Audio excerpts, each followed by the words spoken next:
ITF, inverse trigonometric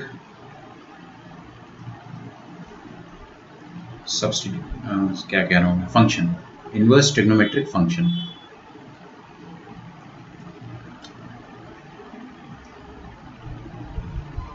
okay, chapter start करने से पहले मैं कुछ वार्निंग देता हूँ हमेशा ना, कि आपको क्या आना चाहिए, क्या आता है आपको। ठीक है, थैंक्स कीर्ति, आपने उसको टाइप कर दिया। अगर किसी और का कोई और डाउट हो, सारे क्वेश्चन तो मैं अपलोड नहीं कर पाऊंगा ना, इम्पॉसिबल। तो आपका जो पर्टिकुलर डाउट हो वो पूछो। तो इसका मतलब ये भी है कि आपने खुद से तो ट्राई किया ही होगा, है ना। और 9 का भी भेज दो, मैं रिकॉर्ड करके आपको डाल दूंगा, कोई दिक्कत नहीं है।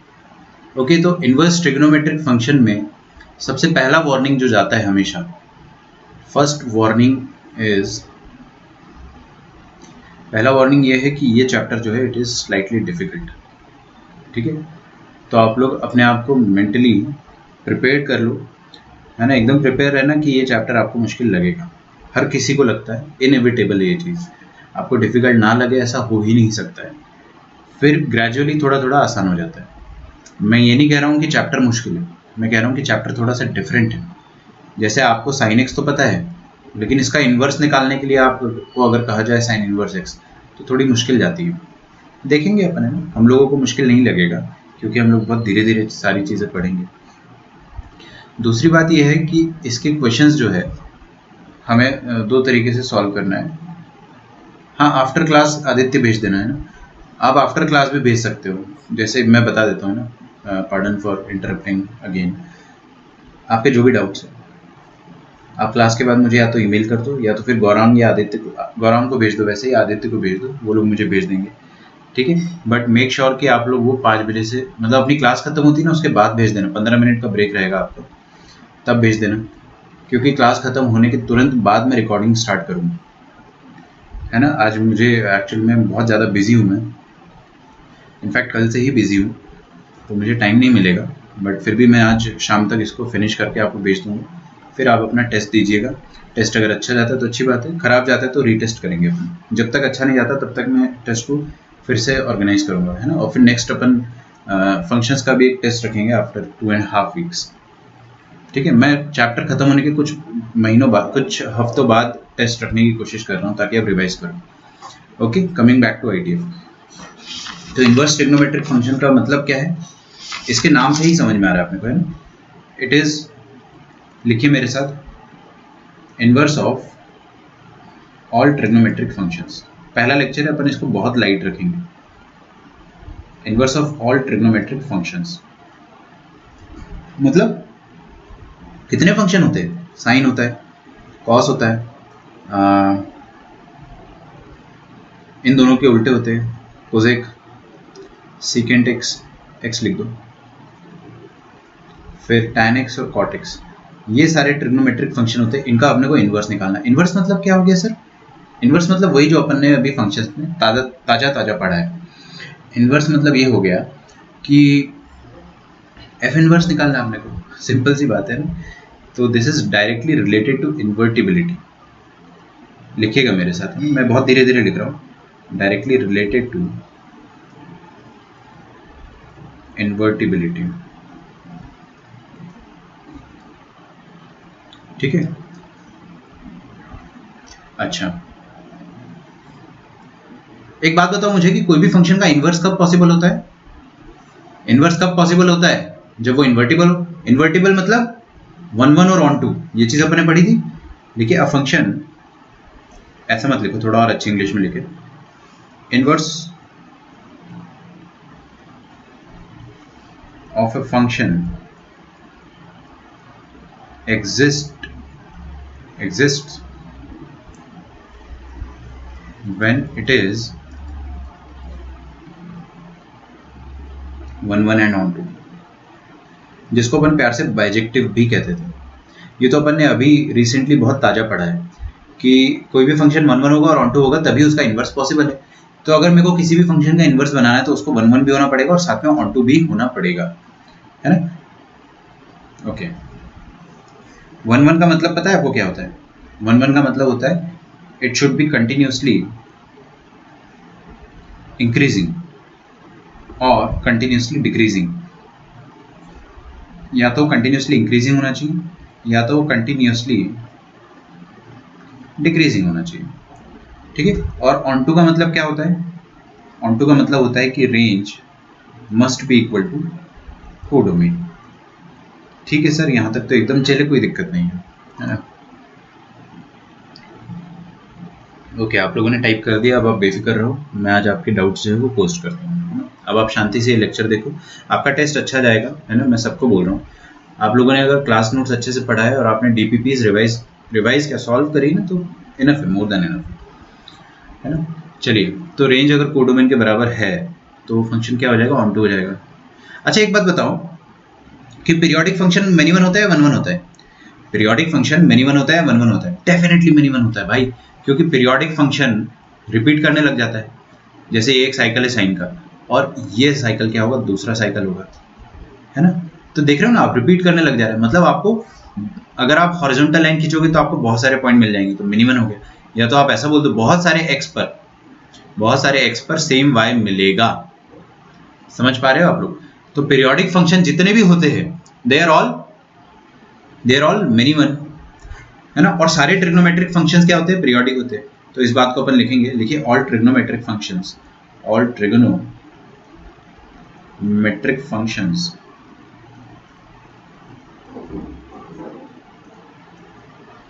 Are periodic. ये बात तो मानते हो ना? सारे ट्रिग्नोमेट्रिक फंक्शन पीरियोडिक होते हैं, अपन ने एकदम डिटेल में पढ़ा है, अभी सारे ग्राफ बना के बताए थे मैंने, सबके ग्राफ रिपीट करते तो सब पीरियोडिक हो गए। तो अगर पीरियोडिक है तो इसका इन्वर्स पॉसिबल है? अगर पीरियोडिक है ट्रिग्नोमेट्रिक फंक्शन तो क्या इनका इन्वर्स पॉसिबल है? बिल्कुल नहीं। देखिए, एंड हेंस नॉन इन्वर्टिबल,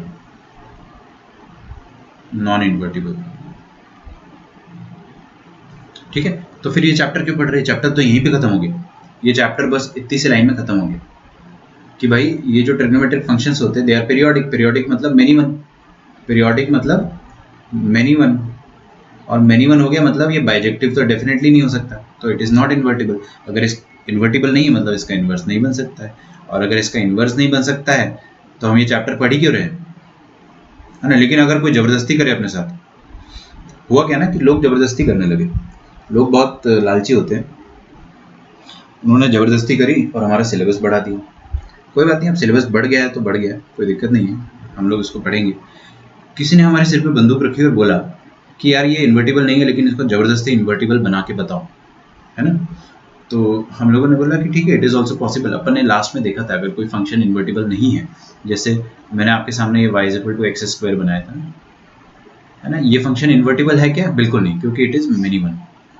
तो हमने क्या बोला कि इसको वन वन बनाने के लिए ये वाली ब्रांच को उड़ा दो, अब ये वन वन हो।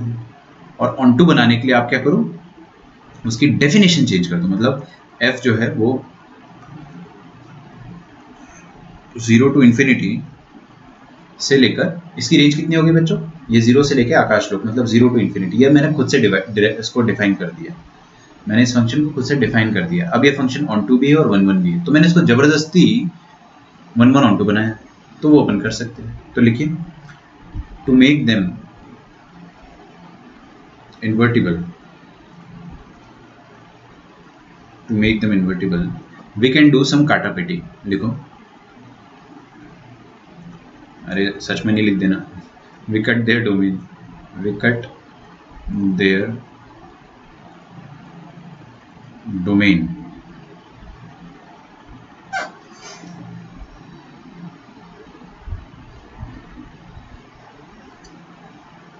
Okay.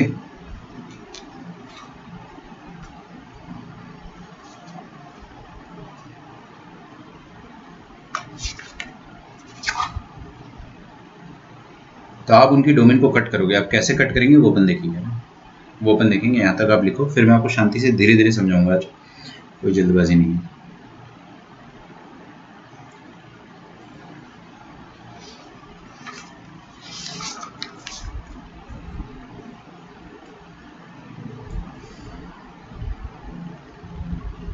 Very nice.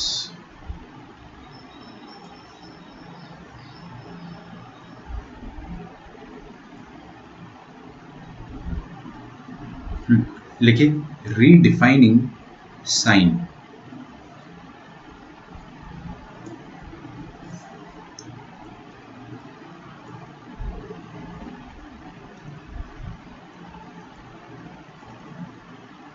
Redefining sine. Sine को आप कैसे रीडिफाइन करेंगे, वो चीज़ है ना। चलो एक काम करते हैं, साइन का ग्राफ बनाते हैं। और साइन के ग्राफ को हम लोग क्या करेंगे, पहले एनालाइज करेंगे कि ये 1 1 है या मिनी 1 है ना। डेफिनेटली ये 1 1 है, सॉरी मिनी 1 है। ये बन गया आपका साइन का ग्राफ। एंडलेस ग्राफ है ना, तो मैं पूरा तो बना नहीं सकता हूँ, कुछ मेरी भी मजबूरी है, लेकिन हम लोग इतना ग्राफ बना सकते हैं कि हमारा काम हो जाए। ये मैंने ग्राफ बना दिया साइन का। Okay, this is y is equal to sine x. अच्छा, ये फंक्शन 1 1 है क्या? बिल्कुल नहीं। पॉइंट्स बता दो मुझे ना, ये 0 होगा, ये पाई होगा, 0 पाई के बीच में क्या आता है, पाई/2 होता है। अच्छा, ये पाई है और ये सारी 2 पाई है। जितने भी कट करने वाले पॉइंट्स है दे आर ऑल n पाई, तो 0 पाई, 1 पाई, 2 पाई, लाइक दैट, 3 पाई। अच्छा, पाई और 2 पाई के बीच में कौन आएगा, 3 पाई/2। हालांकि वहां तक जाने की जरूरत नहीं पड़ेगी अपने को। मैंने क्या कहा कि हम लोग इस साइन फंक्शन को पहले एनालाइज करेंगे कि इफ इट इज मिनी 1 और 1 1। मिनी 1 कैसे चेक करते हैं, आप एक हॉरिजॉन्टल लाइन बनाते हो, अगर वो एक से ज़्यादा पॉइंट पे इंटरसेक्ट करे तो वो मिनी 1 है, एक पॉइंट पे इंटरसेक्ट करे तो 1 1 है। यहाँ पर एक से ज़्यादा पॉइंट पर अपने को इंटरसेक्शन मिल रहा है, तो आप क्या बोल दोगे कि दिस फंक्शन इज मिनी 1। अच्छा, अब इसको 1 1 बनाना है तो हम क्या करेंगे, हम पहले साइन का डेफिनेशन जो था वो लिखेंगे। एफ का डेफिनेशन क्या था बच्चों, ये था। आप एफ को क्या लिखोगे, इसमें डोमेन क्या होता है फंक्शन का, ऑल रियल नंबर। साइन का डोमेन ऑल रियल नंबर होता है, और साइन का रेंज क्या होता है बच्चों, -1 to 1। ये अपने को तो पता है, यहाँ तक अपने को कोई डाउट नहीं है। लेकिन गड़बड़ कहाँ से चालू हुई, देखिए गड़बड़ यहाँ से चालू हुई कि ये फंक्शन मिनी 1 है, तो हमने बोला कि एक काम करते, इस फंक्शन को ही काट देते। इस फंक्शन को क्या कर देते, काट देते, है ना। तो फंक्शन को काट दिया जाएगा, और जैसे ही अपन फंक्शन को काटेंगे इस तरह से काटेंगे कि वो फंक्शन हमेशा इंक्रीजिंग आए। फंक्शन हमेशा इंक्रीजिंग आए, कभी भी ऐसा नहीं हो कि फंक्शन मुड़ जाए और नीचे आ जाए। ऐसा हो गया तो फिर से मिनी 1 हो जाएगा। तो हमको क्या करना है, फंक्शन को इंक्रीजिंग के रूप में काटना है। अच्छा, ये पॉइंट कितना हो जाएगा, -π/2। ये वैल्यू कितना हो जाएगा, -1, और ये वैल्यू कितना हो जाएगा, +1। अब आप लिखना छोड़ दो। कैसे काटे फंक्शन को, किस तरह से काटे फंक्शन को बताइए। मैं कह रहा हूं कि फंक्शन को बस इतना ले लो, यहां से लेकर यहां तक, है ना। हमने इसको इस तरह से काटा ताकि ये 1 1 हो जाए। अगर मैं इस लाइन को येलो से शेड कर देता हूँ, है ना, इस लाइन को अगर मैं येलो से शेड कर देता हूँ, तो अब ये जो येलो वाला पोर्शन दिख रहा है ना, this is continuously increasing. Continuously increasing है मतलब ये वाला, सिर्फ येलो वाला पोर्शन तो 1 1 है। अच्छा, तो क्या करेंगे हम लोग, we will redefine sine function. हमने क्या करा, साइन फंक्शन का एक सिर्फ येलो वाला हिस्सा लिया, ये सारा हिस्सा जो है हमने काट दिया, ये सारा हिस्सा हमने उड़ा दिया। तो ये जो फंक्शन बना ना अपने पास, ये भी साइन फंक्शन है, बस साइन फंक्शन की डोमेन काट दी अपन ने। डोमेन क्यों काटा, ताकि अपन इसको 1 1 बना सके। 1 1 क्यों बनाना था, किसी ने जबरदस्ती बोला था कि 1 1 बनाओ वरना जान से मार दूंगा, है ना। पॉसिबल नहीं था वो, बट किसी ने जबरदस्ती करी तो हमने उसको जबरदस्ती 1 1 बना दिया। अब भाई जबरदस्ती का जो थर्ड लॉ ऑफ मोशन होता है ना, every action has a equal and opposite reaction. तो किसी ने जबरदस्ती बोला तो हमने भी जबरदस्ती उसको 1 1 बनाया, राइट। तो ये जो फंक्शन अभी 1 1 बन चुका है, अब वो कैसा दिखेगा, है ना, वो ऐसा दिखेगा।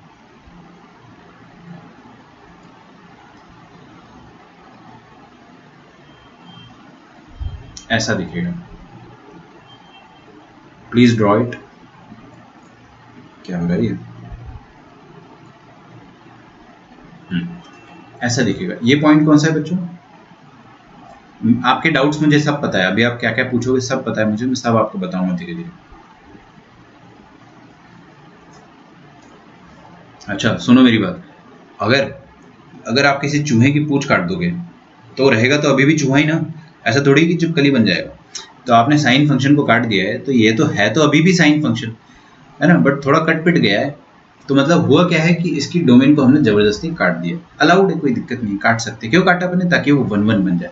अभी मिनी 1 था पहले, अब ये डेफिनेटली 1 1 है। अगर आप हॉरिजॉन्टल लाइन को ड्रॉ करोगे तो यू विल गेट 1 पॉइंट। हमेशा आपको एक ही पॉइंट ऑफ इंटरसेक्शन मिलेगा, विच क्लियरली मीन्स कि ये फंक्शन अब 1 1 है ना। आप कोई भी लाइन बना दो, आपको हमेशा एक ही पॉइंट मिलेगा। तो अब ये फंक्शन 1 1 है, तो हमने इसको जबरदस्ती 1 1 बनाया। पहले 1 1 नहीं था, हमने इसको जबरदस्ती 1 1 बनाया। और ये चीज़ अपने फंक्शन में पढ़ी है कि हाँ, आप फंक्शन के साथ जबरदस्ती कर सकते हो, उसको 1 1 बना सकते हो। अच्छा, इसको डिफाइन करना है मुझे बच्चों। आप सबसे पहले मुझे बताइए कि इस फंक्शन की डोमेन क्या हो गई। डोमेन, अच्छा ये पॉइंट कितना है, दिस इज -1, और ये पॉइंट कितना है, ये 1। अच्छा, इसकी डोमेन क्या हो गई, ये सारा इनपुट -π/2 से लेकर π/2। तो इसको डिफाइन कैसे करेंगे, इसको डिफाइन करेंगे डोमेन से लेकर, ये हो गया डोमेन से लेकर रेंज तक। और रेंज कितना है देखो, सबसे छोटा वैल्यू से लेकर सबसे बड़ा value, still it is -1 to 1। तो इसकी रेंज क्या है, -1 से लेकर 1। तो अब अपन ने इसको ऐसे डिफाइन करा है ना। 0 से π/2 मत काटना। हाँ, बच्चों के मन में ये भी डाउट आता है कि सर आपने काटा भी अगर इसको, जो आपके मन में डाउट आता है ना, सर इतना ही काट देते ना, बस सिर्फ इतना ही काट देते। ये जो मैं डार्क कर रहा हूँ अभी, 0 से लेकर π/2 इतना पोर्शन काट देते अगर आप, तो भी तो फंक्शन 1 1 बन जाता। पूरा लेने की क्या ज़रूरत थी। ये डाउट आता है, बहुत जेन्युइन डाउट है। और दूसरा डाउट क्या आता है कि सर आप ये वाला पोर्शन काटा आपने ना, इतना पोर्शन लिया, ये वाला ले लेते, ये वाला ले लेते भाई, इतना ले लेते तो भी तो 1 1 होता, बाकी सब हटा देते, सिर्फ इतना ले लेते। मैंने कहा आपकी बात भी सही, बिल्कुल सही है ना, सबके जवाब दूंगा मैं आपको, ऐसा अपन क्यों करते हैं। ठीक है, तो वो सारे डाउट्स अपने पास रखिए, अभी आपको मैं सब क्लियर करके दूंगा। तो अब मुझे बताइए कि ये फंक्शन जो है, is it 1 1? Yes, it is 1 1। Why it is 1 1? Because we can draw a line and that line will intersect this function at only 1 point, horizontal line parallel to the x-axis. Okay, we can draw a line parallel to the x-axis which will always intersect it at only 1 point. तो ये 1 1 हो गया। ध्यान से देख लो, इसको board exam में आता है, इसमें बहुत सवाल आते हैं बोर्ड एग्जाम में भी, तो आपको आना चाहिए ये 1 1। अच्छा, इट इज ऑन टू और नॉट, क्या ये ऑन टू है? ऑन टू के लिए इसकी रेंज बताओ जल्दी से, क्या आएगी, -1 से लेकर 1। तो रेंज जो है इसकी वो है y बिलोंग्स टू -1 to 1। और कोडोमेन क्या है बच्चों? कोडोमेन तो हमारे ऊपर होता है, ये चीज़ मैंने मतलब मैंने स्वयं लिखी है, क्या, -1 to 1। मैं चाहता यहाँ पर तो कोडोमेन को कुछ और लिख सकता था, मैं कोडोमेन को ऐसा भी लिख सकता था -2 से 2, बट ऐसा लिखूंगा अगर मैं तो पागल हूँ ना मैं, ऐसा थोड़ी करेंगे। -2 से 2 कर दोगे फिर ये ऑन टू नहीं बन पाएगा, क्योंकि रेंज अगर इतनी है तो कोडोमेन को भी उतना ही रखना है अपने को, है ना। कोडोमेन को कुछ और मत रख देना, वरना रेंज और कोडोमेन बराबर नहीं हो पाएंगे। दोनों को बराबर करना जरूरी है, तभी आपका फंक्शन ऑन टू आएगा। अब ये फंक्शन 1 1 भी है और ऑन टू भी है, मतलब this function is definitely invertible. अब आप इसका इन्वर्स बना सकते हो, है ना। Now you can draw the inverse, वो अपन देखेंगे, इन्वर्स बनाना देखेंगे, यहाँ तक आप लिखिए पहले।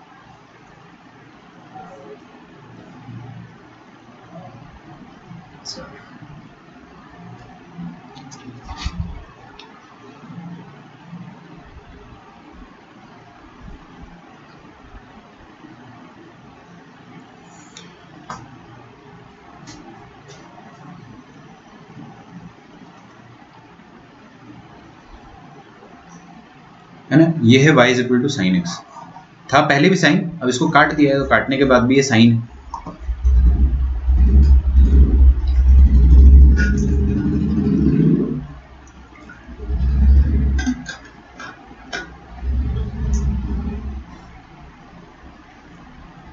ठीक है,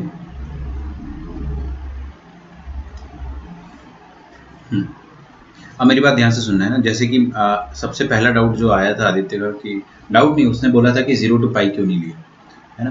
तो 0 to π अपन ने इसलिए नहीं लिया क्योंकि हमको फंक्शन उतना लेना है। देखो साइन ले रहे हो ना, तो कम से कम उसका पूरा रेंज तो लो यार, कम से कम आधा अधूरा क्यों ले रहे हो आप। अगर 0 to π लोगे तो उसका रेंज जो है उसमें नेगेटिव नंबर्स भी आते हैं। तो ठीक है, आपको ज़बरदस्ती काटने को बोला गया है, लेकिन आप इस तरह तो काटो कि कम से कम पूरा रेंज आए। पूरा डोमेन तो वैसे भी नहीं आ पाएगा क्योंकि डोमेन तो हम लोग कट कर रहे हैं, बट रेंज कम से कम पूरा है, इस तरह से लो। ठीक है, समझ में आ रहा है? ओके,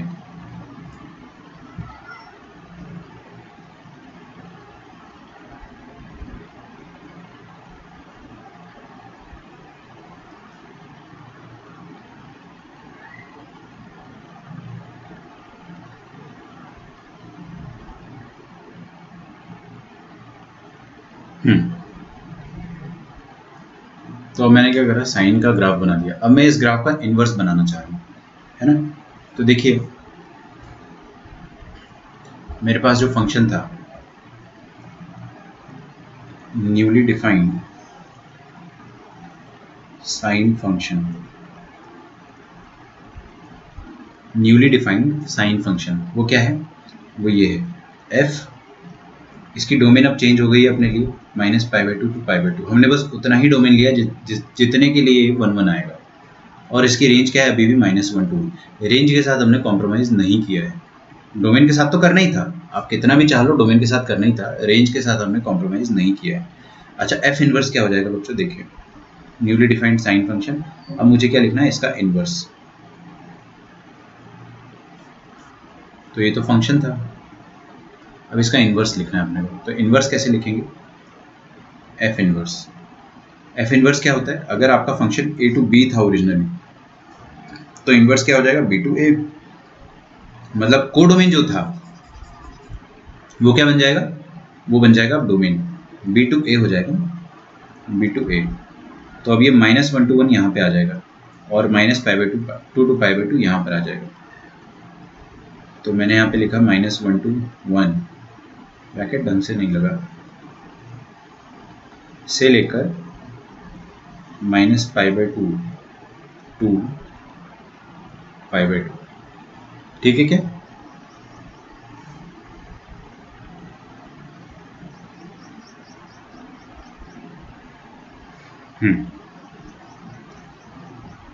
ये आपका इनवर्स फंक्शन हो गया।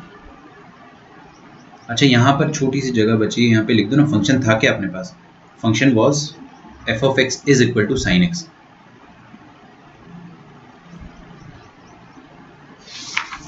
f(x) is equal to sine x.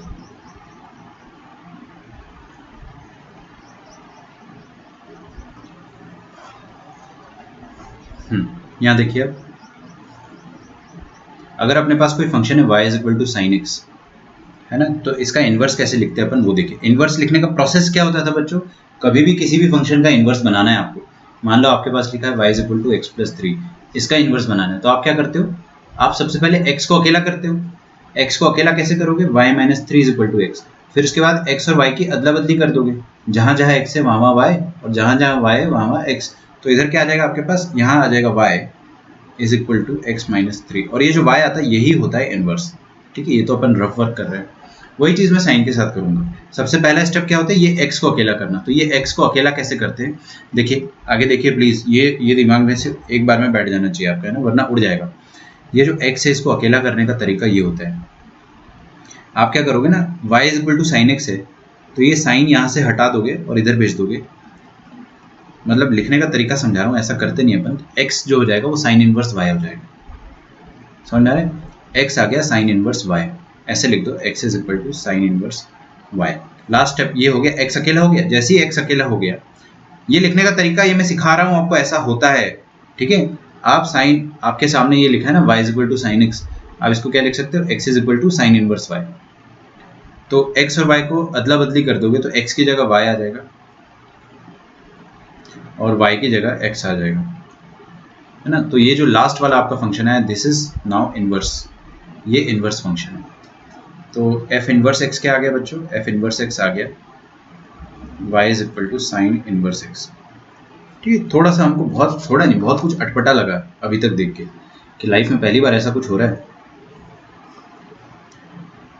तो न्यूली डिफाइंड साइन फंक्शन, पहले देखो, अब कहानी फिर से सुनो कितना था।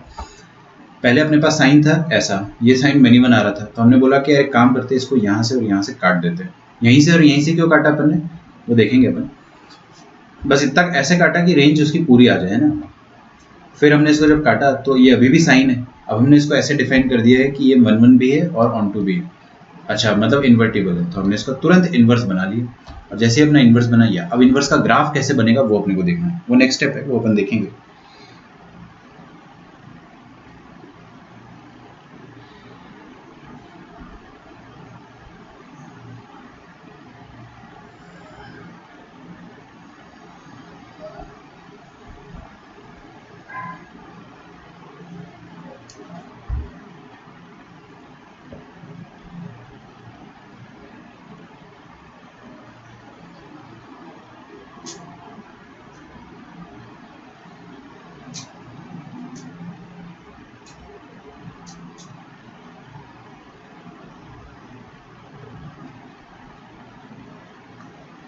ओके, तो अब मेरी बात ध्यान से सुनना है ना, हम आगे बढ़ते हैं।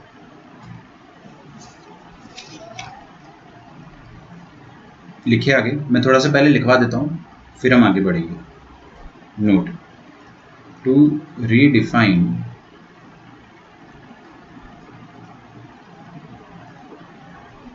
all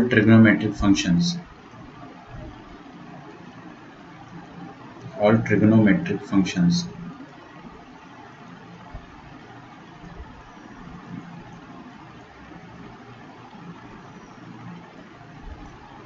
to make them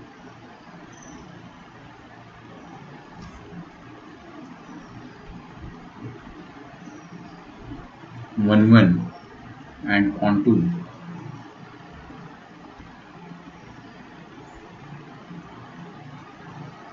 we cut their domain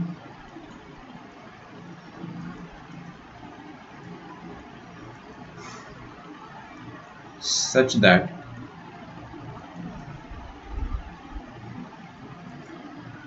the actual range is not disturbed। जो चीज़ मैंने आपको अभी समझाई थी वही वाली बात है कि हम डोमेन को ऐसे काटेंगे कि आपका रेंज -1 to 1 है तो वही आए, उसके अलावा कुछ ना है।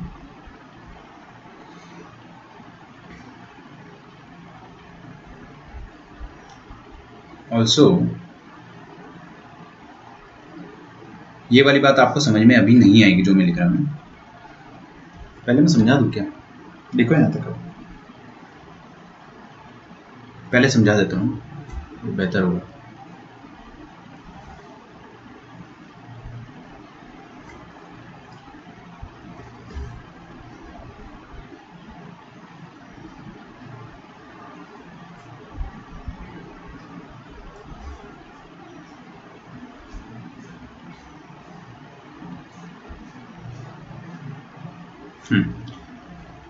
देखिए ध्यान से,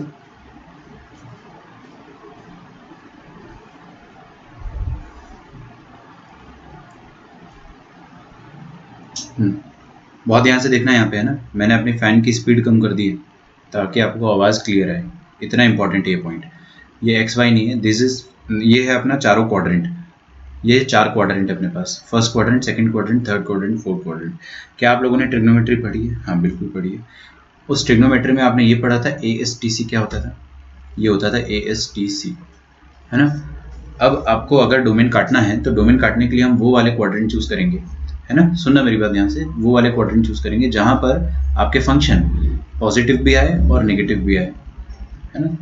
क्योंकि हर ट्रिग्नोमेट्रिक फंक्शन पॉजिटिव होता है और नेगेटिव होता है। जैसे साइन की अगर मैं बात करूं तो साइन पॉजिटिव भी होता है और नीचे नेगेटिव भी होता है, फिर पॉजिटिव होता है, फिर नेगेटिव होता है। लेकिन आपको वो छोटे से छोटा इंटरवल चूज करना है जहां पर वो पॉजिटिव भी आए और नेगेटिव भी आए। जैसे कि हमने यहाँ पर ये वाला चूज करा था इंटरवल कि ये यहाँ तक पॉजिटिव आ रहा था और यहाँ तक नेगेटिव आ रहा था, है ना। तो हमने इसको चूज कर लिया।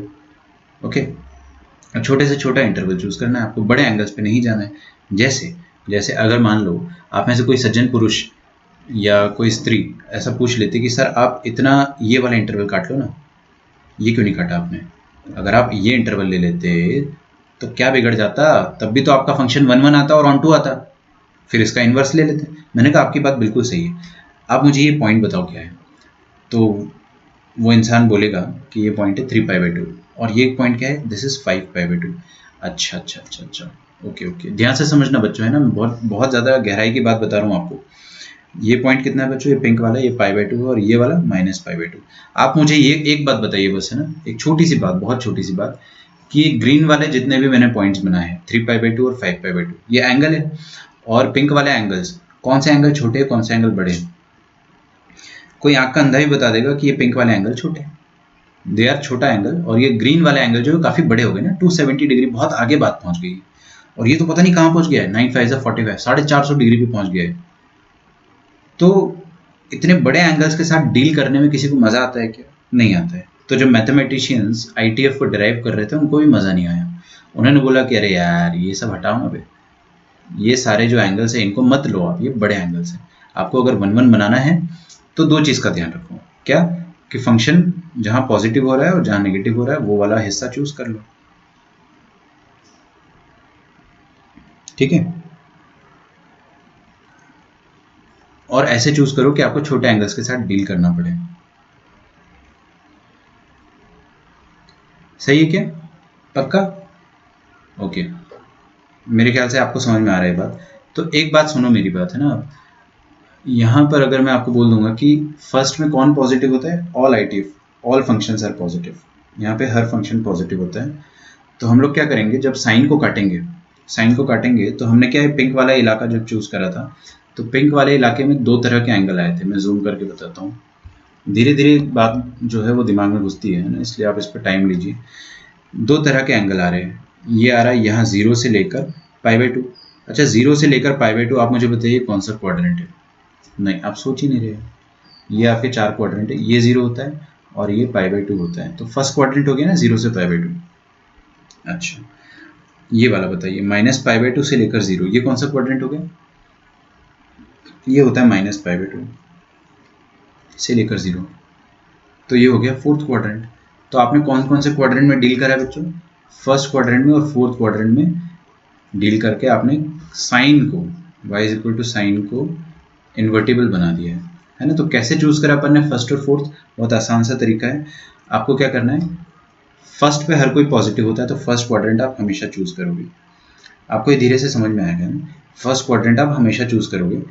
और साइन की बात करोगे तो साइन दोबारा कहाँ नेगेटिव होता है? थर्ड पर और फोर्थ पर। ठीक है, थर्ड पर आपको कभी जाना ही नहीं है। ठीक है, मेरे पे भरोसा करते हो तो थर्ड पे मत जाना। क्यों नहीं जाना? क्योंकि थर्ड के एंगल बड़े होते हैं ना भाई। थर्ड के एंगल ऐसे होते हैं 230 डिग्री टाइप्स के, और फोर्थ क्वाड्रेंट के एंगल कैसे होते हैं? ऐसे होते हैं -45। छोटा ही हुआ ना ये तो। ठीक है, तो आप कहाँ कहाँ जाओगे हमेशा? फर्स्ट पे जाओगे, फोर्थ पे जाओगे और थर्ड पे जाओगे। अब ये कैसे जाएंगे अपन, वो मैं आपको समझाता हूँ।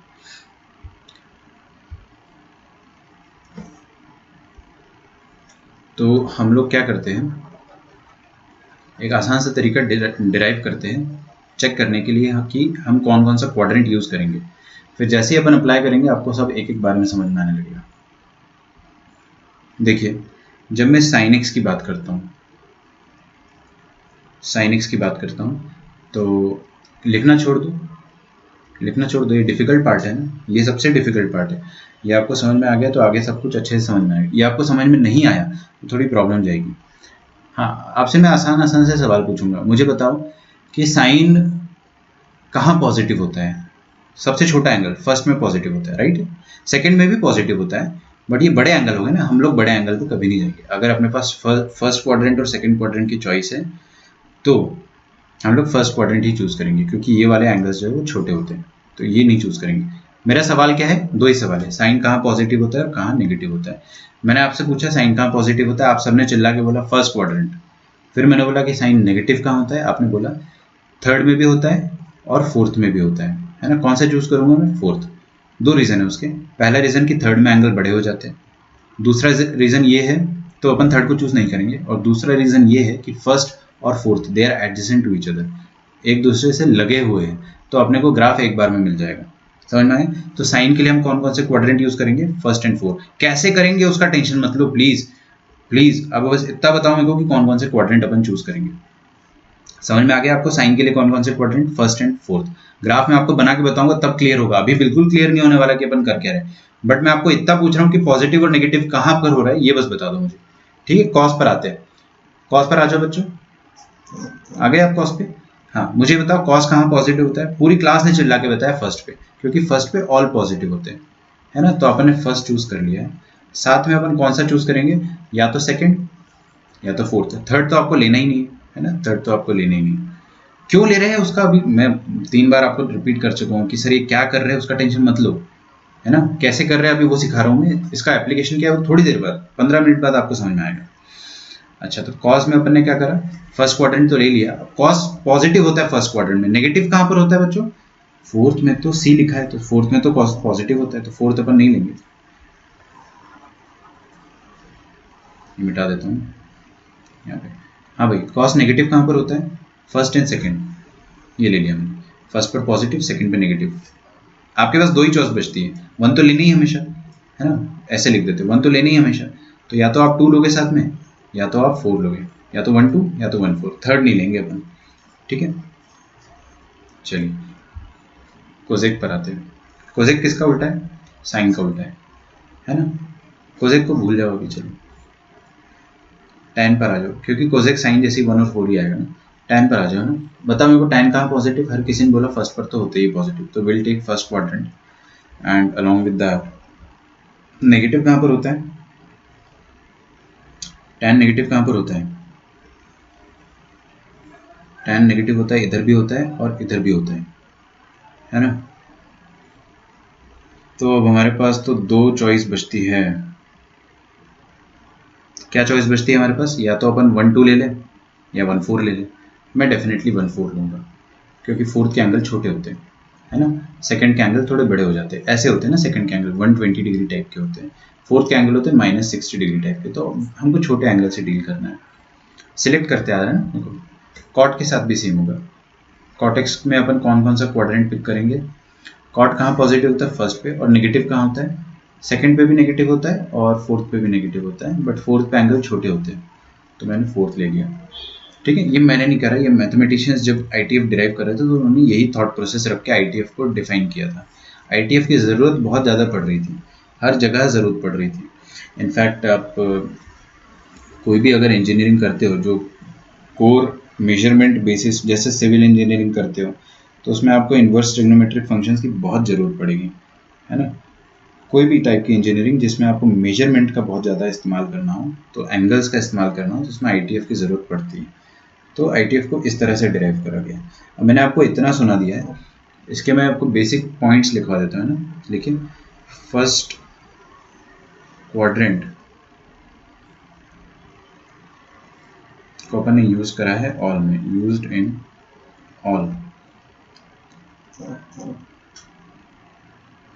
Third quadrant used in none, third quadrant को अपन यूज़ ही नहीं करेंगे।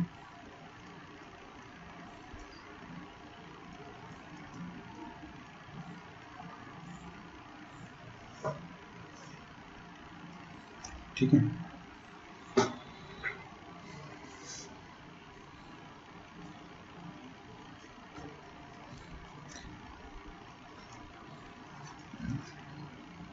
और यहाँ पर अपना जो सेकंड पॉइंट था ऑल्सो के बाद, ऑल्सो छोड़ो, इसको अपन नहीं लिखते है ना, मैं डायरेक्टली आपको अभी समझाऊंगा तब आपको समझ में आएगा। थर्ड पॉइंट लिखें, all inverse trigonometric functions are bounded functions। ये सारे के सारे बाउंडेड फंक्शन होते हैं। Fourth, inverse trigonometric function will be a reflection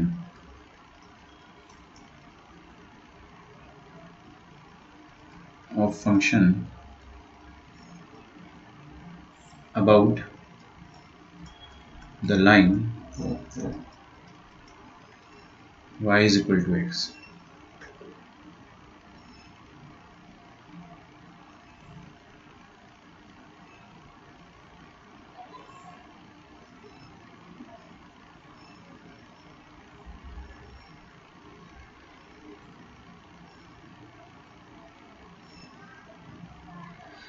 ठीक है, तो अपने जो बुरे दिन होते हैं वो खत्म हो गए, अच्छे दिन अब यहाँ से आने वाले, अपने अच्छे दिन में।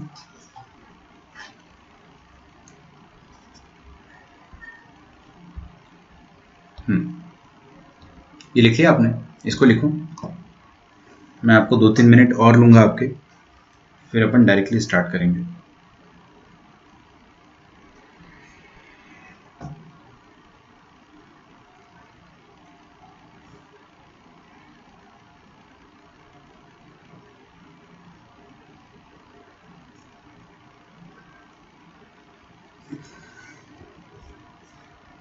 एक छोटा सा पॉइंट और लिख लो कि फोर्थ क्वाड्रेंट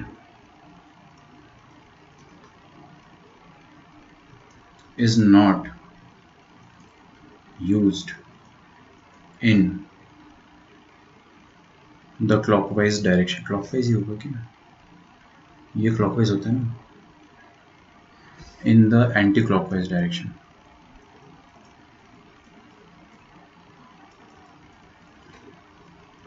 समझा रहा हूँ, है ना।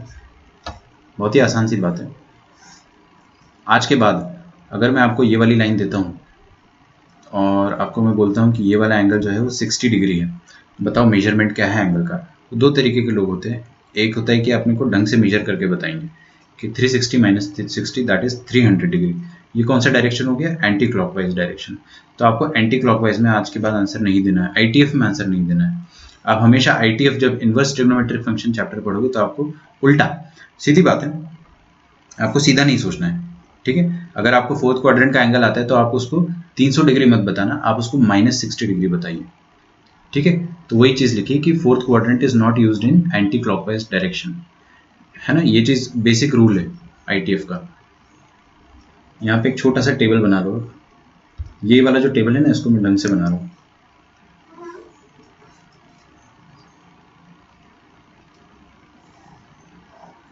ये क्या हो गया?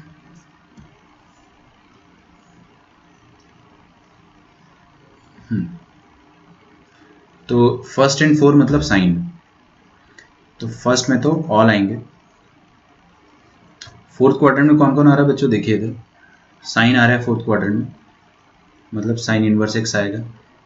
कॉस आ रहा है फोर्थ क्वाड्रेंट में? नहीं नहीं नहीं, कॉस आ रहा है सेकंड क्वाड्रेंट में। तो कॉस आएगा अपने पास कॉस इनवर्स एक्स। ये आपको तुरंत समझ में आ जाएगा कुछ देर बाद कि सेकंड क्वाड्रेंट फोर्थ क्वाड्रेंट का क्या मतलब है। अभी अपन लिख लेते हैं। जैसे फोर्थ क्वाड्रेंट में tan आ रहा है तो यहाँ पर आ जाएगा आपके पास tan इनवर्स एक्स, और फोर्थ क्वाड्रेंट में कॉट भी आ रहा है। एक सेकेंड,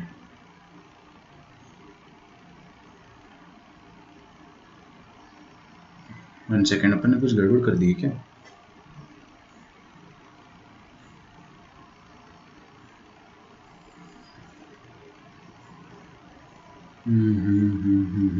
यहाँ पे फर्स्ट एंड सेकंड कर दो आपने, यहाँ पे फर्स्ट एंड सेकंड कर दो। मैं आपको बताता हूँ कुछ देर बाद। साइन का उल्टा क्या आ जाएगा? कोसेक इनवर्स एक्स, और कॉस का इन्वर्स आ जाएगा सेक इन्वर्स आ जाएगा, है ना। ठीक है, ये चीज़ अपन थोड़ी देर बाद समझेंगे।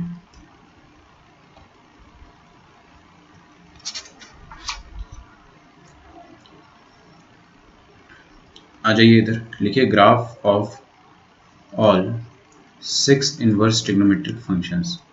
सारे इनवर्स ट्रिग्नोमेट्रिक फंक्शन के अपन ग्राफ बनाना सीखेंगे।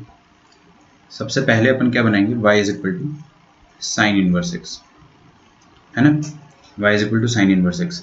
तो अभी आपको कुछ भी नहीं सोचना है, जो मैं आपको बता रहा हूँ यहाँ से चीज़ें बहुत आसान है। पहली बात तो, सबसे पहली बात तो आप क्या करो कि साइन का ग्राफ बनाओ। साइन का ग्राफ कैसा होता है? साइन का ग्राफ यूँ होता है, अभी अभी अपन ने देखा था,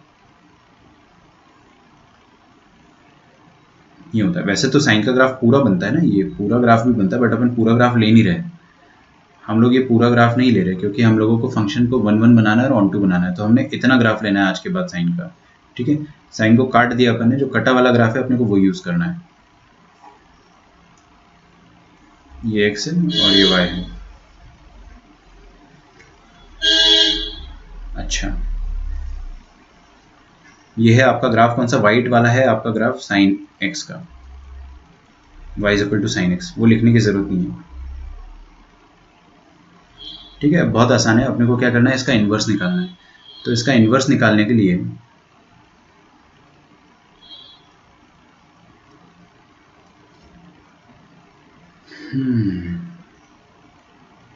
हम लोग y is equal to x के अबाउट रिफ्लेक्शन लेंगे।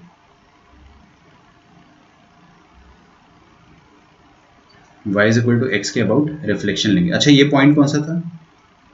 ये पॉइंट था π/2, और ये पॉइंट कौन सा था? ये पॉइंट था -π/2, ओके। अच्छा, ये वाला जो पॉइंट है ये कितना था? This was 1 and this was -1। Coordinate के हिसाब से अगर लिखोगे आप तो ये पॉइंट आ जाएगा π/2, 1, और ये वाला पॉइंट आ जाएगा -π/2, -1। ठीक है, किसी भी फंक्शन का इन्वर्स निकालना होता है तो आप क्या करते हो, ये जो डॉटेड लाइन है y is equal to x, उसके अबाउट उसका रिफ्लेक्शन ले लेते हो। तो क्या किया आपने, देखे ध्यान से प्लीज़, आगे देखो, ये जो वाइट वाला ग्राफ है ना, वाइट वाले ग्राफ का रिफ्लेक्शन ले लोगे तो कैसा दिखेगा ये वाली जो आपकी ब्रांच है वो इस तरह से दिखेगी,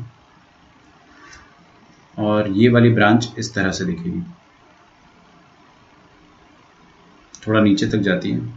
ये नेवर एंडिंग नहीं है, ये एंड हो गया, यहाँ पे खत्म हो गया है ग्राफ, ये ग्राफ खत्म हो गया, क्योंकि सारे ग्राफ खत्म हो जाते हैं आईटीएफ के, अपन ने सीखा था। और दूसरी बात ये है कि इसका रिफ्लेक्शन, ओरिजिनल फंक्शन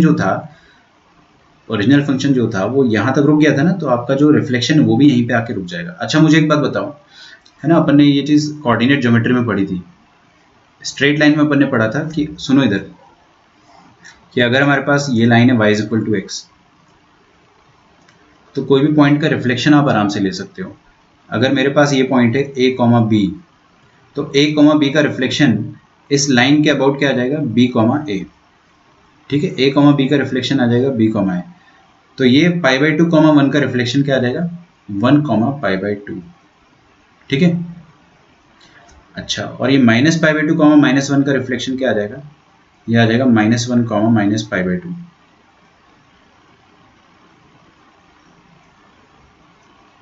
ओके, अच्छा, जो येलो वाला ग्राफ है वो किसका ग्राफ है, साइन इनवर्स एक्स का। तो येलो वाला जो है दैट इज y is equal to sine inverse x का ग्राफ, और वाइट वाला ग्राफ किसका है, y is equal to sine x का। अच्छा, फिर से ड्रॉ करते हैं अपन, मतलब प्रॉपरली, ये तो अपन ने रिफ्लेक्शन लेके ड्रॉ करा ना, अब मैं प्रॉपरली अगर ड्रॉ करता हूँ तो देखिए फाइनल ग्राफ क्या आता है साइन का, वो अपन ड्रॉ कर लेते हैं। फाइनल ग्राफ कुछ इस तरह से आएगा, देखना ध्यान से।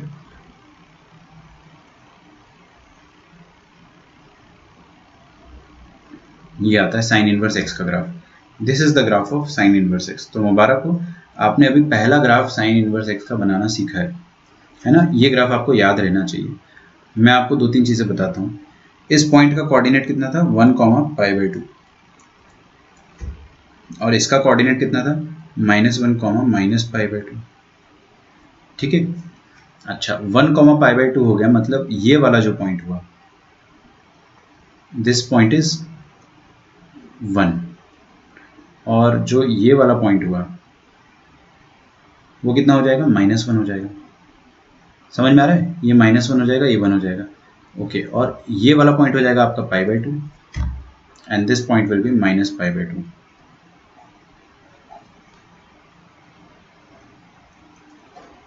तो आपका जो ग्राफ बना है अभी y is equal to sine inverse x, है ना। मैं अगर आपसे पूछता हूँ इसका डोमेन क्या है,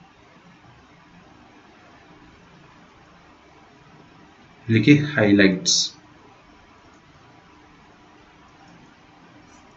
highlights of sine inverse x.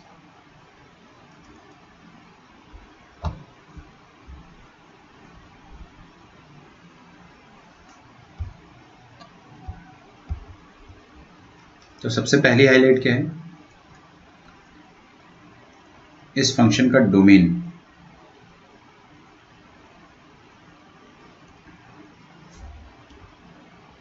चलिए हाईलाइट में अपन कुछ और लिखेंगे, यहाँ पे डोमेन में साइड में लिख देता हूँ ताकि अपने को हमेशा दिखता रहे। डोमेन क्या हो गया बच्चों साइन इनवर्स एक्स का, x बिलोंग्स टू, देखो इधर, ये वाले x, जितना इनपुट दिया है आपने बस उतना ही डोमेन आएगा। इसके बाहर तो, इसके आगे तो हवा है ना, इधर तो ग्राफ है नहीं, और इधर भी ग्राफ नहीं है, इधर भी हवा है। तो आपका जो इनपुट हुआ है बस ये येलो वाली लाइन, मतलब -1 से 1, है ना।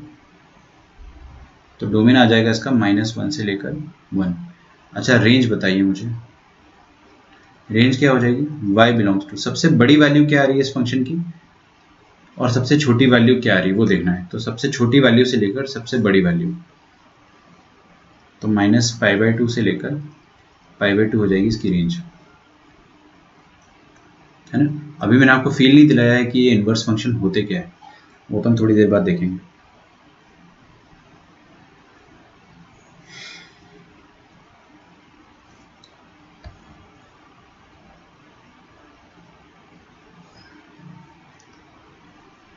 अच्छा एक बात बताओ मुझे कि ये फंक्शन पीरियोडिक है या नहीं है? क्या ये फंक्शन रिपीट कर रहा है, बार बार ऐसी ब्रांच बन रही है क्या? नहीं, तो ये पीरियोडिक थोड़ी ना हुआ, ये रिपीट कर ही नहीं रहा है। ये फंक्शन यहाँ से चालू हुआ है ना, और यहाँ पे खत्म हो गया बस। उसके बाद ये कभी भी दोबारा नहीं बना है, उसके बाद ये कभी भी दोबारा नहीं बना है।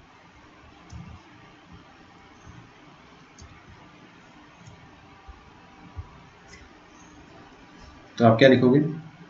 फर्स्ट लिखो कि sign inverse x is aperiodic.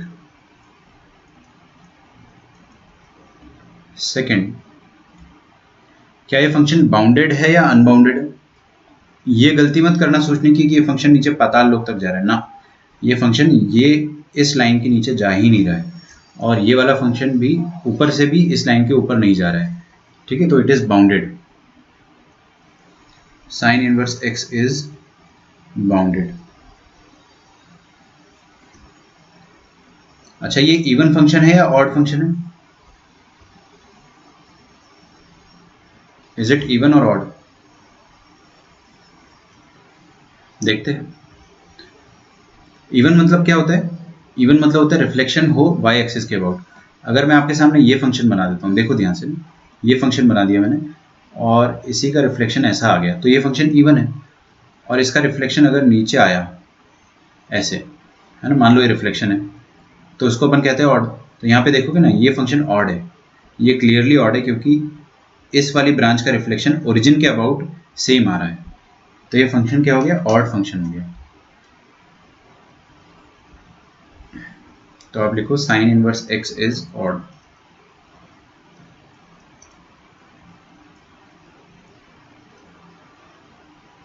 Sign inverse x is odd function.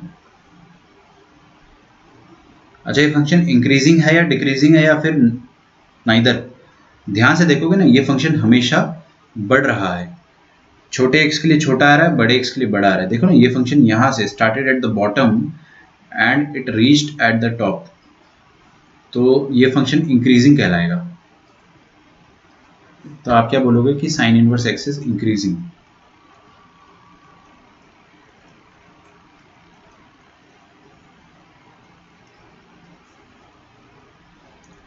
Okay, fifth point लिखें, इसकी मिनिमम वैल्यू क्या है साइन इनवर्स एक्स की? मिनिमम वैल्यू कितनी है? -π/2। और मैक्सिमम वैल्यू कितनी है?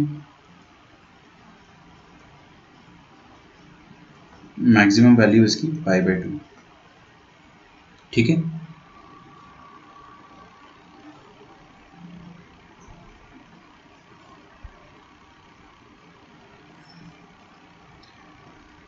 सिक्स पॉइंट एक्चुअली समझ में नहीं आएगा आपको भी। अगर y is equal to sine inverse x अपने पास, तो इसका डिफ्रेंसिएशन क्या होता है? क्या आपको याद है साइन इनवर्स एक्स का डिफ्रेंसिएशन? कैसे याद होगा, कभी पढ़ा ही नहीं है। तो मैं आज आपको लाइफ में पहली बार बता रहा हूँ कि साइन इनवर्स एक्स का डिफ्रेंसिएशन क्या होता है ना, उसको याद रखना। 1/1 - x²।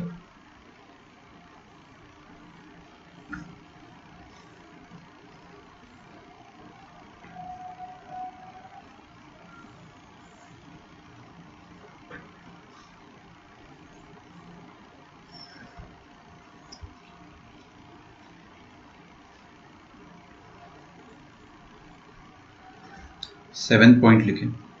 ये पॉइंट जो है इसको अपन स्टार लगा देते, क्योंकि अपन ने वीटी अभी तक पढ़ा नहीं है। लिखिए vertical tangent,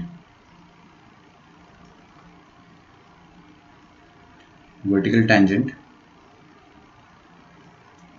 at x is equal to +-1। ठीक है, एक कंसेप्ट होता है वर्टिकल टेंजेंट का, वो अपन ने पढ़ा नहीं, बट मैं आपको लिखवा इसलिए रहा हूँ क्योंकि कुछ दिनों बाद तो पढ़ लोगे ना, और जब आप रिवाइज करोगे तो आपको पता होना चाहिए कि ये वाली डॉटेड लाइन और ये वाली डॉटेड लाइन दोनों साइन के ग्राफ पर टेंजेंट का काम कर रही है। दिख रहा है, ये इसको एक पॉइंट पे टच कर रही है और ये इसको एक पॉइंट पे टच कर रही है, और ये टेंजेंट दोनों की दोनों टेंजेंट दिख रहा है आपको, ये वाला टेंजेंट और ये वाला टेंजेंट बोथ आर वर्टिकल, तो इनको अपन वर्टिकल टेंजेंट कहते हैं। ठीक है, टेक्निकली हम लोग अभी ज़्यादा इसको नहीं पढ़ेंगे, बट आप इतना ही लिख लो, vertical tangent at x is equal to +-1। Tangent कब होता है? टेंजेंट मतलब क्या होता है कि कोई भी लाइन जो फंक्शन को टच करे, एक पॉइंट पर, है ना। और टेंजेंट अगर वर्टिकल है तो मतलब उस टेंजेंट का स्लोप क्या होगा, 0 होगा। तो आप चाहे तो लिख भी सकते हो कि dy बाई डी एक्स जो है वो होता है, वो क्या हो जाएगा, tan 90 हो जाएगा, दैट इज नॉट डिफाइंड। मतलब dy बाई डी एक्स जो है वो इस पॉइंट पर नॉट डिफाइंड होता है। dy बाई डी एक्स है क्या असल में, अभी अभी अपन ने सीखा था ये है, मतलब dy by D x not defined रहा होगा। आप बताइए कि किसी भी नंबर को नॉट डिफाइंड होना है तो मतलब उसका डिनोमिनेटर 0 कर दो, 0 कर दो, तुरंत पागल हो जाएगा, नॉट डिफाइंड हो जाएगा। अगर इसका डिनोमिनेटर 0 करना है तो आपको x की जगह क्या डालना पड़ेगा, 1। अच्छा -1 भी चलेगा, x की जगह -1 भी डाल दो तो वो भी चलेगा। तो 1 और -1 दोनों पर आपका टेंजेंट जो आ जाएगा वो नॉट डिफाइंड आ जाएगा। टेंजेंट नॉट डिफाइंड आ गया मतलब आपका जो स्लोप है वो वर्टिकल है, ठीक है। मतलब उसको अपन वर्टिकल टेंजेंट कहेंगे। थोड़ा थोड़ा तो समझ में आ गया होगा।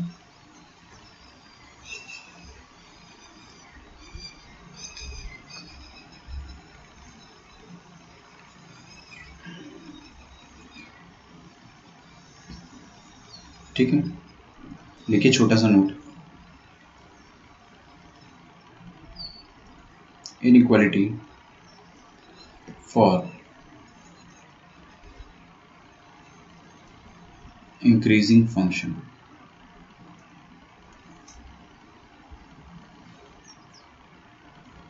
ठीक है, अगर आपको कभी कोई बोले कि साइन इनवर्स ऑफ x1 बड़ा है साइन इनवर्स ऑफ x2 से, है ना, ये चीज़ जो है ये भी अपन पहली बार पढ़ रहे हैं आज।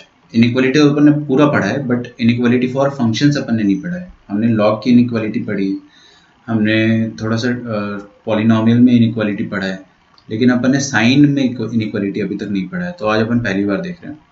2 सेकंड में समझ में आ जाएगा, शांति से देखना। अगर आपको कोई बोल दे कि कोई नंबर का साइन इनवर्स बड़ा है दूसरे नंबर के साइन इनवर्स से, तो आप x1 और x2 के बारे में कमेंट कर सकते हो। मेरी बात ध्यान से सुनना। अगर function, if function is increasing, अगर फंक्शन इंक्रीजिंग है तो आप इनइक्वालिटी का साइन इंटैक्ट रखोगे। मतलब फंक्शन इंक्रीजिंग है तो x1 is greater than x2 आएगा, ठीक है। और अगर फंक्शन डिक्रीजिंग होता है तो x1 ये इनइक्वालिटी का साइन रिवर्स हो जाता है। अब इंक्रीजिंग डिक्रीजिंग कैसे पता होगा अपने को, जब जैसे जैसे अपने को ग्राफ पता चलेगा वैसे वैसे अपने को ये पता चल जाएगा। ये तो बॉक्स में डाल दो क्योंकि अभी अपने पास ऐसा कुछ हो नहीं रहा ना, अभी अपना फंक्शन इंक्रीजिंग है, ठीक है। तो अभी ये वाली चीज़ होगी, ये तो मैंने ऐसे ही बता दिया। इसका रीज़न भी सुन लो, सुनो मेरी बात। 2 पॉइंट लेता हूँ मैं, एक लेता हूँ x1 और एक लेता हूँ x2। ये रहा x1 और ये रहा x2, ठीक है। मुझे बताओ x1 और x2 में से किस पर बड़ा वैल्यू आ रहा है y का। x1 पर y का वैल्यू जो आ रहा है वो आ रहा है ये, और x2 पर जो y का वैल्यू आ रहा है ये। अच्छा, ये वाली वैल्यू को आप क्या बोलोगे, इसको बोलोगे साइन इनवर्स x1, और इसको आप क्या बोलोगे, इसको बोलोगे साइन इनवर्स x2। कौन बड़ा है, डेफिनेटली साइन इनवर्स x1 बड़ा है साइन इनवर्स x2 से। तो अपन इसका रिवर्स पढ़ रहे थे। अगर कोई भी वैल्यू बड़ी है, कोई भी वैल्यू बड़ी है और फंक्शन इंक्रीजिंग है, और फंक्शन देखिए इंक्रीजिंग है, तो आप क्या बोल दोगे कि उन दोनों के आर्ग्यूमेंट में भी सेम रिलेशन रहेगा। मतलब अगर साइन इनवर्स x1 बड़ा है किससे, साइन इनवर्स x2 से, साइन इनवर्स x1 किससे बड़ा है, साइन इनवर्स x2 से, तो आप क्या बोल सकते हो, x1 बड़ा होगा x2 से, बिकॉज साइन इनवर्स एक इंक्रीजिंग फंक्शन होता है। और आसान भाषा में बताऊंगा तो बड़े x के लिए बड़ा y आएगा, छोटे x के लिए छोटा y आएगा। सिंपल। जब भी आपका फंक्शन बढ़ रहा है तो आगे वाले x के लिए बड़ा y आएगा, पीछे वाले x के लिए छोटा y आएगा, है ना। तो आगे वाला x जो भी होगा x1, उस पर जो भी आंसर आएगा अपने पास साइन इनवर्स x1 वो डेफिनेटली बड़ा होगा rather than sine inverse x2, है ना, जो कि छोटा होगा। समझ में आ रहा है आपको। तो बड़े x के लिए बड़ा y, छोटे x के लिए छोटा y। तो अगर अपना कोई y बड़ा है, सुनो मेरी बात, अगर कोई y, ये y तो लिखा है ना, अरे भाई ये आउटपुट है, अगर कोई आउटपुट बड़ा है तो इसका मतलब उसका इनपुट भी बड़ा होगा, ठीक है। ये वाला y इस वाले y से बड़ा है, मतलब इसका x इसके x से बड़ा होगा। डिक्रीजिंग में उल्टा हो जाएगा। डिक्रीजिंग का भी फील करा देता हूँ। मान लो ये फंक्शन डिक्रीजिंग है ना। आपको अगर मैं कहता हूँ कि ये है sine inverse not sine inverse यार, साइन तो इंक्रीजिंग होता ही नहीं, कॉस होता है डिक्रीजिंग, साइन इंक्रीजिंग होता है ना, साइन डिक्रीजिंग थोड़ी ना होता है, कॉस होता है डिक्रीजिंग जो अपन पढ़ेंगे। मान लो मैं आपको बोलता हूँ आगे जाके थोड़ी देर बाद कि ये कॉस इनवर्स ऑफ कोई पॉइंट है x1 और ये है कॉस इनवर्स ऑफ x2, कौन बड़ा है बच्चों? डेफिनेटली जो ऊपर है वो बड़ा है, कॉस इनवर्स x2 ऊपर है ना, देखिए कॉस इनवर्स x2 ऊपर है तो वो बड़ा हुआ किससे? कॉस इनवर्स x1 से। अब अगर मैं आपसे पूछूं कि अच्छा ये बताओ कि x1 और x2 में कौन बड़ा है, x1 और x2 में कौन बड़ा है, तो ये मान लो x1 है और ये मान लो x2 है, कौन बड़ा हुआ है? डेफिनेटली ये x1 बड़ा हुआ। अरे x1 आगे है ना, राइट साइड वाले नंबर बड़े होते हैं, लेफ्ट साइड छोटे होते हैं, तो यहाँ पे क्या आ गया कि x1 x2 कौन बड़ा है? x1 बड़ा है। दिख रहा है आपको, इनइक्वालिटी का साइन रिवर्स हो गया, तो डिक्रीजिंग फंक्शन था इसलिए रिवर्स हुआ है, इंक्रीजिंग होता अगर तो इंटैक्ट रहता। समझ में आ रहा है ना आपको? एकदम धीरे धीरे अपन शांति से पढ़ रहे, कोई दिक्कत ही नहीं। चलिए ये तो आप अभी डिच कर सकते हो कॉस वाला कंसेप्ट, ये तो मैंने ऐसे बताया, you can erase it out, ठीक है। यहाँ तक आप चाहे तो लिख सकते हो।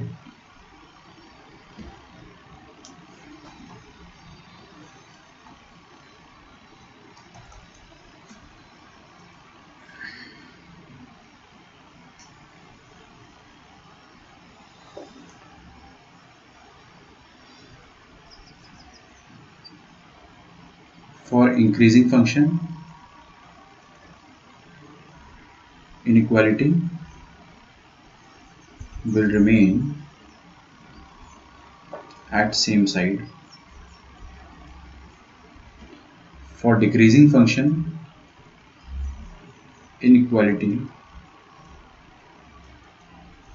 will be reversed.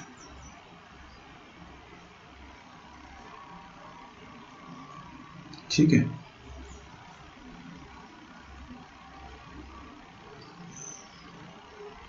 चलिए let us do a few more questions. Few questions अपन ने अभी तक क्वेश्चन नहीं कराए, एक दो क्वेश्चन करते हैं अभी। अगर मैं आपसे बोल दूं कि साइन इनवर्स ऑफ 1/√2 क्या आएगा, तो आप क्या बोलोगे? आप थोड़ा सा घबरा जाओगे कि ये कैसा सवाल हुआ सर, है ना। तो मैं सबसे आसान सवाल पूछता हूँ आपसे, देखिए ना, साइन इनवर्स ऑफ -1 क्या आएगा, और दूसरा सवाल क्या है कि साइन इनवर्स ऑफ +1 क्या आएगा, है ना। देखो ग्राफ पे आते हैं ना, मेरे को आपको कुछ चीज़ सिखानी है, वही चीज़ सिखा रहा हूँ डायरेक्टली। अगर आप ग्राफ पर आओगे तो साइन इनवर्स का ग्राफ ये है। एक बात बताओ कि आपने जब 1 डाला इनपुट में, अब ये एक्स एक्सिस जो है वो इनपुट है और वाई एक्सिस जो है वो आउटपुट है, तो आपने जब 1 को इनपुट डाला तो आपको आंसर क्या मिलेगा बच्चों? π/2। तो इसका मतलब साइन इनवर्स x में आपने x की जगह अगर इनपुट 1 डाला तो आपको आउटपुट क्या मिलेगा? π/2। तो साइन इनवर्स 1 क्या हो जाएगा? हाँ, साइन इनवर्स 1 हो जाएगा π/2।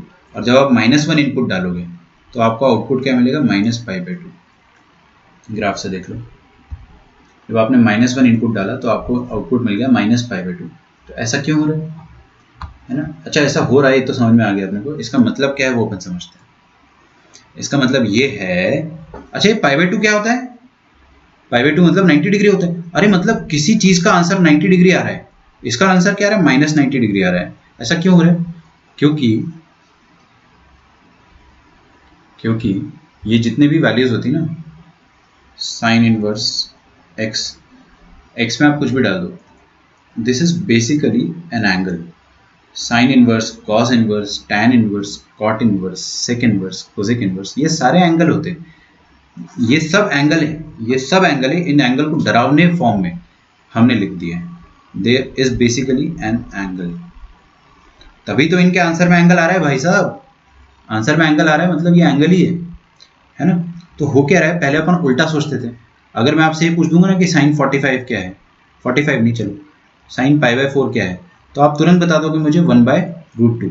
तो उसी लॉजिक से अगर मैं पूछूँ आपसे कि साइन इनवर्स ऑफ 1/√2 क्या है, तो आप क्या बताओगे? 44, है ना। थर्ड क्वेश्चन आपका वही रहेगा, 44 बोल रहा हूँ, π/4। थर्ड क्वेश्चन आपका वही रहेगा कि बताइए मुझे साइन इनवर्स ऑफ 1/√2 क्या है। मेरी बात ध्यान से सुनिएगा, बहुत ध्यान से सुनना। आपको इस क्वेश्चन को कैसे सॉल्व करना है, बस ये वाला सुन लो, फिर आपको आगे सारा बन जाएगा। ये क्या है, ये एक एंगल है। कैसे सोचो, ऐसे सोचो कि साइन 1/√2 कब होता था, 45 पे। अच्छा, तो आंसर 45। आगे समझ में। अगर मैं आपसे बोल दूं साइन इनवर्स ऑफ हाफ निकालो, तो आप क्या बोलोगे, साइन हाफ कब होता था, 30 डिग्री पे। आ गया आंसर। समझ में आ रहा है? धीरे धीरे समझेंगे ना, मैं बिल्कुल इसमें फास्ट नहीं पढ़ाना चाह रहा हूँ, क्योंकि ये फंक्शन है ना, ये जो चैप्टर है ये दिमाग में नहीं घुसता है, मुझे पता है। इसको घुसने में कम से कम 4-5 दिन लगते हैं, तब जाके आप फेमिलियर होते कि हाँ चलो ये एंगल है, वरना कन्फ्यूजन ही होते रहेगा आपको। एक और बता दो मुझे कि साइन इनवर्स ऑफ √3/2, अपने आप से क्या बोलोगे आप कि साइन √3/2 कौन से एंगल पे होता है, साइन √3/2 कौन से एंगल पे होता है, तो आपके मन से जवाब आएगा कि 60 डिग्री। 60 डिग्री मतलब π/3, चाहे तो लिख भी सकते हो आप 60 डिग्री। ओके, एक और सवाल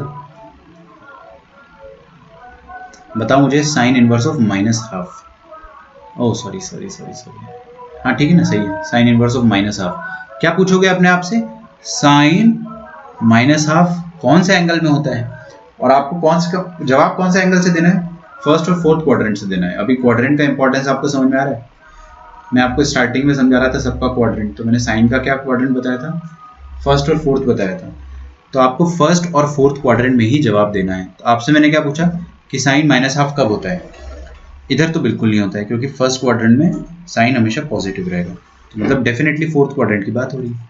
अच्छा, तो साइन -½ कहाँ पर होगा फोर्थ क्वाड्रेंट में, हाफ कहाँ पर होता है, 30 डिग्री पे, हाफ होता है 30 पे, तो -½ कहाँ होगा, -30। फोर्थ क्वाड्रेंट में 30 क्या बन जाएगा, -30, तो जो ऊपर आंसर आ रहा था उसी का नेगेटिव आंसर आ जाएगा आपका। ठीक है, थोड़ा थोड़ा थॉट प्रोसेस आपका डेवलप हो रहा है, तो आपको अब ये समझ में आया कि साइन इनवर्स एक बेसिकली एक एंगल है। अगर मैं आपसे ये पूछ लूं, अगर मैं आपसे ये पूछ लूं कि ध्यान से देखिएगा ना, बहुत ध्यान से, कितने क्वेश्चन हो गए अपने, 6 हो गए ना, 7th क्वेश्चन देखिए, आप मुझे बताइए वैल्यू ऑफ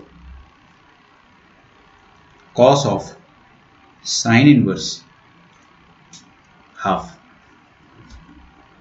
तो सबसे पहले आप क्या बोलो अपने आप को, सबसे पहले आप बोलो कि डरने की ज़रूरत नहीं है, ये जो साइन इनवर्स लफड़ा लिखा हुआ है ना, this is nothing but an angle, ये एक एंगल है ना, ये एक एंगल है। अच्छा, तो ये एंगल जो रेड वाला बॉक्स है, इस एंगल को अगर पता कर लूँ मैं, तो आपको बस कॉस ऑफ दैट एंगल निकालना है।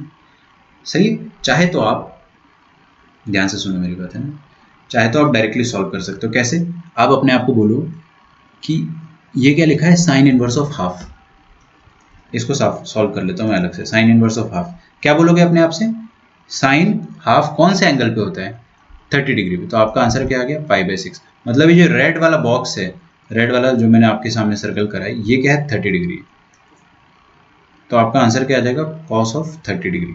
अच्छा, कॉस 30 डिग्री तो हम सबको पता है कितना होता है, √3/2।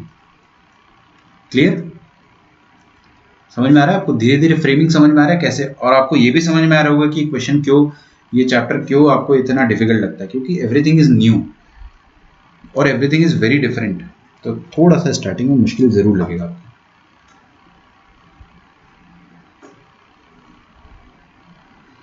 ठीक है, कुछ क्वेश्चंस देता हूं मैं आपको और सॉल्व देम, 2-3 क्वेश्चन दूंगा हार्डली, जितना मेरा मन होगा।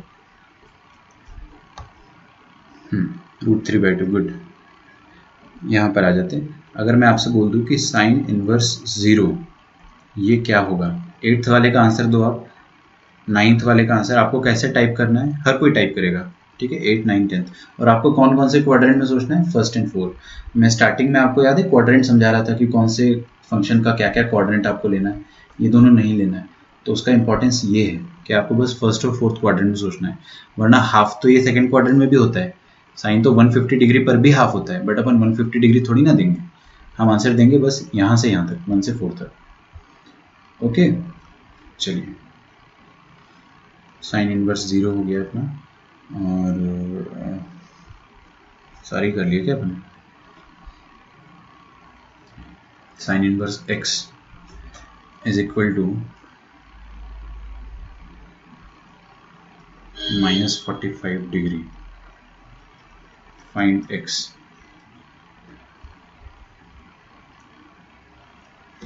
और एक और कर लेते हैं, साइन इनवर्स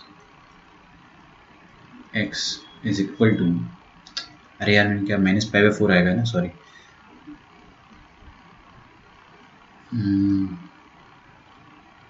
-π/3, तो x क्या आएगा लास्ट, पक्का साइन ऑफ, कोई एंगल लिख रहा हूँ अंदर, है ना, कोई एंगल लिख रहा हूँ,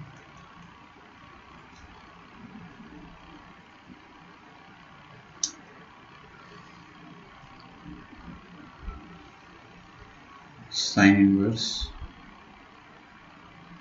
1/√2, दैट्स इट। तो ये 4 क्वेश्चन है, आप लोग आंसर दो मुझे।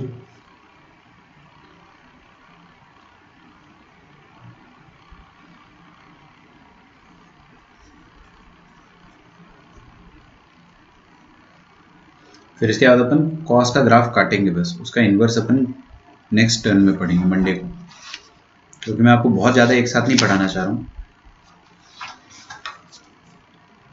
हाँ जी, 8th वाले का आंसर क्या आ जाएगा? टाइप नहीं कर रहे आप लोग, बहुत मुश्किल लग गया क्या एकदम से? मुश्किल तो है, मैं तो पहले ही बोल रहा था, लेकिन अभी तो थोड़ा सा नॉर्मल लग रहा होगा ना।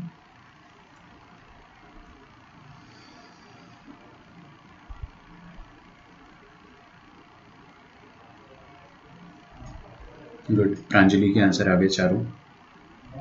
टाइप करने में भी टाइम लग रहा होगा, तो मैं अभी यहाँ पे लिखना स्टार्ट करता हूँ। कैसे बोलना है अपने आप को? ऐसे बोलना है कि साइन 0 कब होता है? 0 पर, खत्म। हाँ भाई इधर आ जाओ, साइन इनवर्स एक्स -π/4। ओके, तो ऐसे क्वेश्चन को आप ऐसे निकाल सकते हो, देखो इधर देखिए, दो तरीके से, साइन इनवर्स एक्स π/4 है ना, तो अगर आप क्या करो, इस इन्वर्स को उधर पहुंचा दोगे तो वो साइन बन जाएगा, ऐसे सोच लो, लेकिन ये तरीका थोड़ा सा सही नहीं लगता है। ऐसे सोचो आप मुझे कि π/4 रखने पर उल्टा सोचना पड़ता है ना थोड़ा सा। π/4 पर साइन होता कितना था? 1/√2, तो x कितना आएगा आपका? 1/√2। ठीक है, अगर आपको मैं ऐसा देता क्वेश्चन कि साइन इनवर्स 1/√2 कितना है, तो साइन इनवर्स 1/√2 कितना हो जाएगा? π/4। उसी तरीके से अपन सोचते हैं कि 1/√2 कब होता है? π/4 पर। और अगर आपको यहाँ पे x दे दिया तो आप क्या सोचोगे? π/4 पर कितना होगा? 1/√2।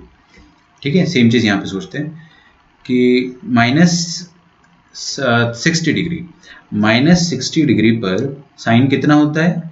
-√3/2, तो x आ जाएगा आपका -√3/2। समझ में आ रहा है? या तो आप ऐसे भी कर सकते हो, देखो इसको मैं येलो इंक से लिख देता हूँ, sine inverse x is equal to -π/3। आप ऐसा भी कर सकते हो, x is equal to sine of -π/3। ठीक है, -π/3 कितना हो गया? -60 डिग्री। क्या किया मैंने? यहाँ से इन्वर्स हटा दिया और इधर साइन पहुंचा दिया। ऐसे ही होता है ना। अरे भाई, अगर आपका y is equal to f(x) होता है तो x क्या होता है? f इनवर्स y, है ना। x को अकेला करना है तो f इनवर्स y हो जाता है।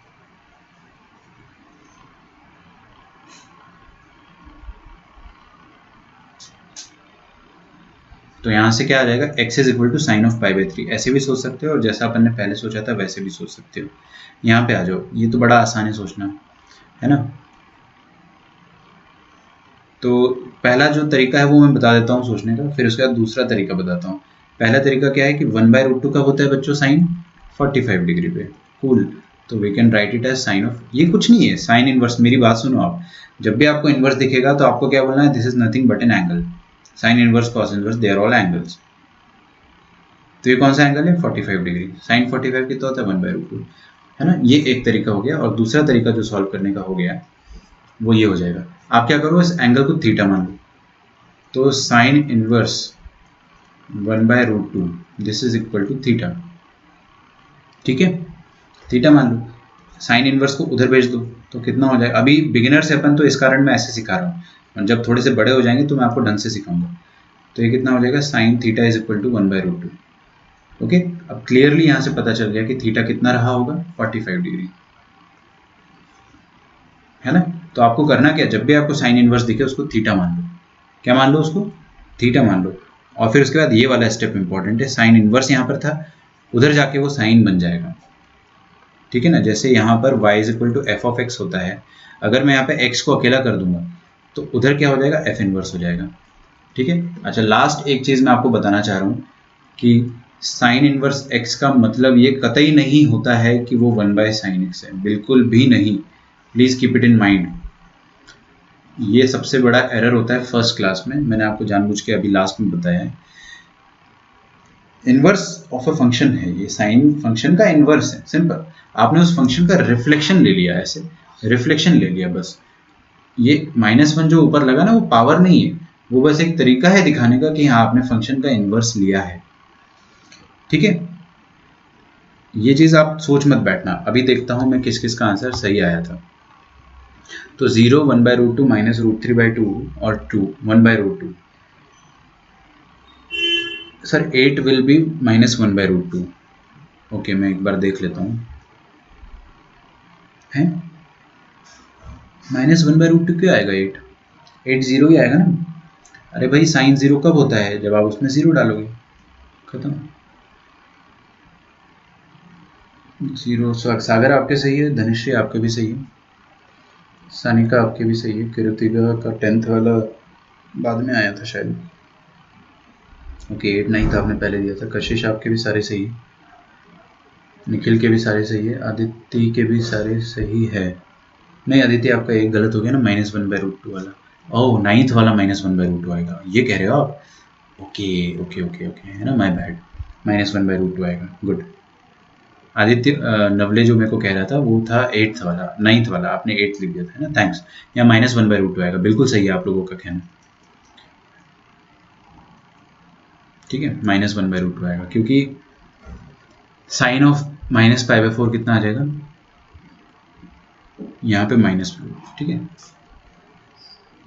तो आदित्य गर्जे का भी सही, प्रांजलि का भी सही, संजना, नवले, कीर्ति, ऋतुजा, सानिका, सागर, आदित्य, हाँ अभी ठीक है नवले ना। ओके, तो थोड़ा थोड़ा समझ में आया, इसको रिवाइज करो अच्छे से प्लीज़। ये चैप्टर थोड़ा सा टेढ़ा है ना, समझ लो बिल्कुल। एक्चुअली ये चैप्टर बहुत उल्टा है, लेकिन आपको अपने आप से क्या बात कहनी है आज के बाद, कि आपसे कोई भी पूछ लेना कि क्या आपने इनको पहले कहीं देखा है, तो आपको अरे ये तो एंगल है, आप क्या बोलो, इनको एंगल की तरह सोचो बस।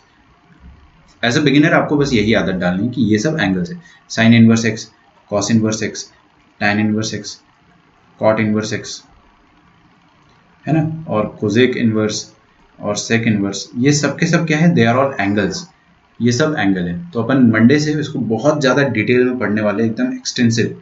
आज मैंने आपको जानबूझ को बहुत धीरे धीरे पढ़ाया है, क्योंकि इसको पहले लेक्चर में अपने को कन्फ्यूजन ज़्यादा आता है, मैं ज़्यादा पढ़ा देता आपको समझ में कुछ भी नहीं आता, ठीक है। इसलिए अपन ने धीरे पढ़ा है, तो कम से कम आपको 70% तो समझ में आया होगा मिनिमम, ऐसा मेरा मानना है। बाकी अगर नहीं आया है तो कुछ कुछ चीज़ें अपने को नेक्स्ट क्लास में समझ में आएंगी, ओके। अच्छा, तो कल का जो टेस्ट रहेगा उसके लिए आप अच्छे से पढ़ाई कर लो, आज ज़्यादा कुछ नहीं, नोट्स रिवाइज करके सो जाओ। डीपीपी के डाउट में आपको चलो डाल देता हूँ अभी ना, थोड़ी देर में डाउट, अभी इसको रिकॉर्डिंग करना स्टार्ट करूँगा तो टाइम लगेगा थोड़ा सा, बट मैं उसको अपलोड कर दूँगा, ओके। चलिए, तो हम लोग अगली क्लास में मिलते हैं, तब तक के लिए बाय बाय और ऑल द बेस्ट कल के लिए। कोशिश करना ज़्यादा से ज़्यादा मार्क्स लाओ, ताकि अपन रीटेस्ट ना करें, और चीटिंग मत करना, कोई दिक्कत नहीं है, रीटेस्ट आसान रहेगा। चलिए, ओके, बाय बाय।